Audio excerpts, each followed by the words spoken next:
Bonjour, comme chaque semaine, voici les nouvelles informations ouvrières. Aujourd'hui, le numéro du 22 janvier 2015.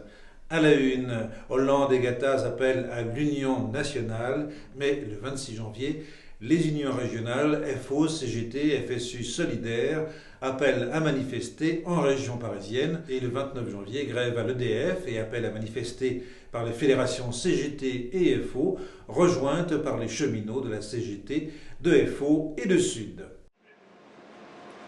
En page 2, Information ouvrière revient sur le devenir de l'union sacrée réalisée le 11 janvier. Elle se fissure déjà selon l'AFP et l'AFP revient sur le climat social qui se tend à nouveau avec la grève des routiers et l'échec des négociations sur la réforme du Code du travail. Hollande, prenant acte de l'échec de la conférence sociale de l'été dernier avec le départ de FO et de la CGT, annonce maintenant des réunions sur des thèmes précis.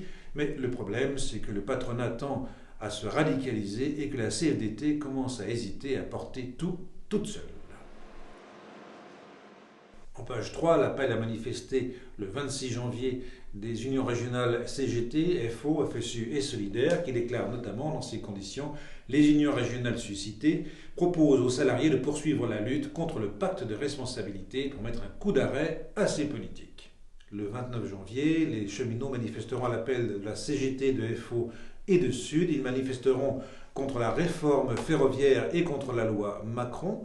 Ils rejoindront leurs collègues de l'EDF qui manifesteront ce jour même à l'appel de leur fédération, CGT et FO, contre la réforme de la transition énergétique. Ce 17 janvier s'est tenue à Paris une conférence pour la défense de l'unité, de la démocratie, de l'indépendance des organisations syndicales et de la résistance. Cette conférence a réuni 550 militants. Ils ont déclaré notamment, pour barrer la route à l'entreprise sans précédent de destruction de ce gouvernement, l'heure est à la mobilisation. En page 7, quelques échos des grèves engagées dans le pays. Gare du Nord, 4e jour de grève des employés des toilettes. Et à Feigny, dans le Nord, grève à l'usine Sambre-et-Meuse. En page 8, des échos de la vie du parti, lu dans la presse locale La Voix du Midi, les adhérents du POI multiplient les échanges avec les militants politiques ou syndicaux, cherchant l'issue dans ce combat de rupture. En page 9, la parole aux élus du POI, Christian Minary, conseiller municipal POI à Jarny, nous explique le combat victorieux contre le transfert des compétences à la communauté des communes. Page 10 et 11, actualité internationale, s'est tenu à Washington ce 18 février un sommet antiterroriste international. Comme le note Information ouvrière, la situation mondiale est en plein basculement. En page 11, Alan Benjamin démontre le soi-disant courageux combat mené par Obama en fin de mandat, un trompe-l'œil pour la gauche, déclare-t-il, et il note les risques pour les démocrates et les républicains de voir apparaître à tous les niveaux des candidatures ouvrières indépendantes. International toujours, le 26 janvier, la CUT et d'autres centrales syndicales appellent à une journée nationale de grève et de manifestation pour la défense de l'emploi et des droits. En page 15, 110e anniversaire du Dimanche rouge à Saint-Pétersbourg, dont Jaurès disait « c'est la mort du tsarisme ».